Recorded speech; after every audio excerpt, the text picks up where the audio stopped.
There's something undeniably peaceful about living alone. No one to tell you to turn the volume down, no one to disturb you while you're trying to relax. It's a comforting thought, living in your very own space, free to do whatever you want whenever you want. But sometimes that peace can be shattered. Sometimes living alone can feel less like a blessing and more like a curse. Like when you start to notice things, little things that seem out of place, or perhaps a little too personal. And that's when you realize you're not as alone as you thought you were. These are our top 3 scary stories about people who live alone. These stories come from a popular Reddit thread asking people to share their stories about living alone. And some of these are seriously terrifying. So grab your headphones and dim the lights because we're about to take you on a journey into the darkness. Number 3, the man in the closet. We all love the idea of living alone.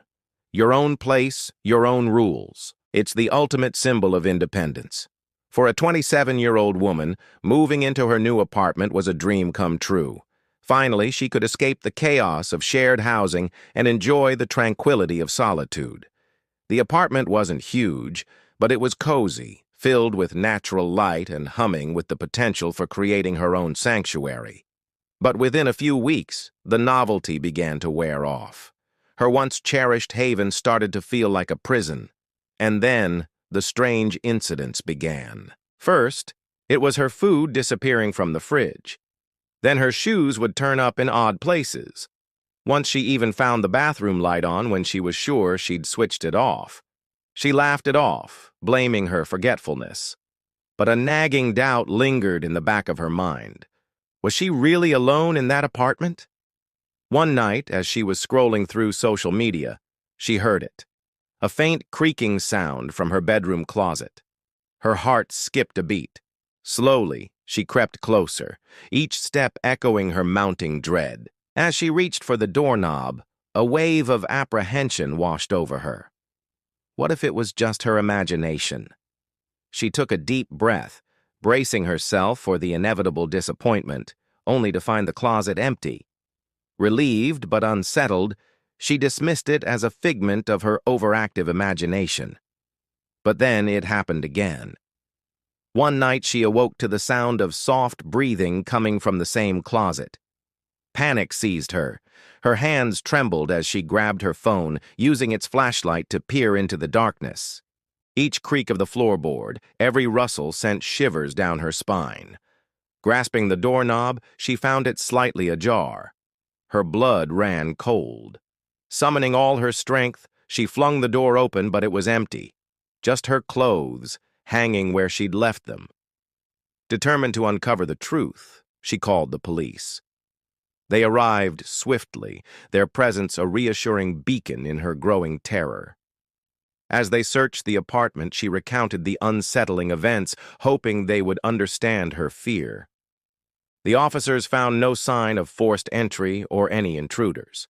They suggested it might be a trick of her imagination, or perhaps an overly zealous raccoon seeking refuge from the cold. Undeterred, she insisted they check the closet, the source of her nightmares. To her relief, the officers agreed. They found signs of a sleeping bag behind her clothes. Her blood ran cold. The police uncovered a stash of snacks hidden in the corner, suggesting someone had been living in her closet for weeks. Shaken but safe, she never returned to that apartment, haunted by the knowledge that she had shared her space with a stranger without ever knowing it.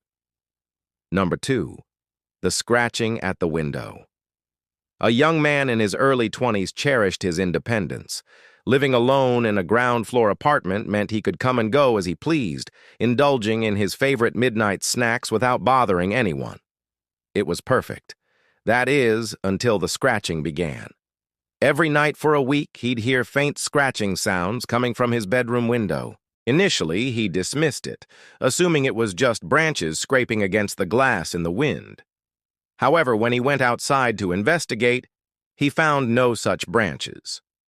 Winter had set in, coating the ground in a thick layer of snow that would muffle any sound. Had it been animals, he would have seen tracks in the snow. But there were none. One night, he decided to stay up and listen. As the clock ticked past midnight, the scratching started. Then he heard whispering, someone softly calling his name. His blood ran cold. Afraid to face ridicule? He didn't tell anyone. Who would believe him? A disembodied voice scratching at his window. The next evening, he came home from work to find footprints in the snow, leading directly to his window and back into the woods. He called the police, and they told him that there had been reports of a man wandering the neighborhood at night, peering into windows. Shaken, he packed his things and moved out. He never looked back, leaving that lonely apartment and the scratching at the window behind. Number 1, the voice.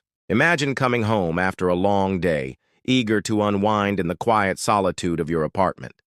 You unlock the door, kick off your shoes, and drop your groceries on the counter, ready to relax. But then you hear it. A man's voice calmly saying, "I was wondering when you'd come home."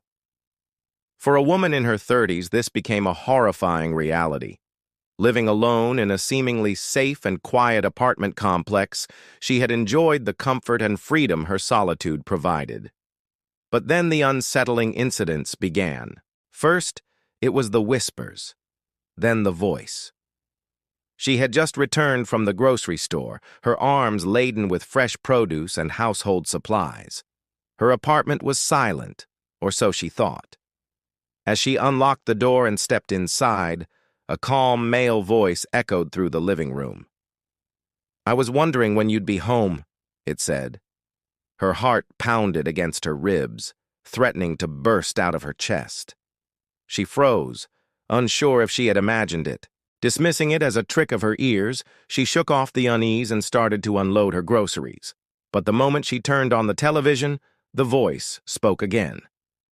"You shouldn't be home. It's not safe here," it warned.